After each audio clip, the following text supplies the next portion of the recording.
پھر اللہ تعالیٰ بھیجتا ہے اس کی جانب ایک فرشتے کو بِأَرْبَعِ كَلِمَاتٍ 4 باتوں کے ساتھ فَيَكْتُبُ لَهُ. اب یہاں پہ کتاب کے لفظ کو پھر نوٹ کر دیجیے. میں سمجھتا ہوں بڑا مناسب لفظ زبان پر آ گیا کہ وہ جو ایک بڑا وہ سپریم کمپیوٹر ہے اس میں جو بھی کھاتا ہے پرسنل اس شخص کا اس انڈیویجول کا جو فلاں تاریخ کو فلاں جگہ پر وہ 120 دن کا جنین بن جائے گا، اس کا کھاتا وہاں سے لا کر منتقل کر دیا جاتا ہے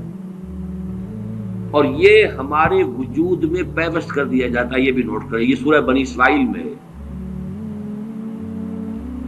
سورہ بنی اسرائیل میں جہاں شاکلہ کا لفظ آیا آخر میں جا کر، شروع میں یہ بھی ہے کہ ہر شخص کا وہ جو نامہ اعمال ہے وہ اس کی گردن میں کہیں کوئی جگہ ہے، کوئی مائکروسکوپی بھی کوئی الٹرا مائکروسکوپک ہوگی کہ جس کے اندر وہ فی عنقہ ونخرج له یوم القیامۃ کتابا یلقاہ منشورا وکل انسان الزمناہ طائرہ فی عنقہ ونخرج له یوم القیامۃ کتابا یلقاہ منشورا.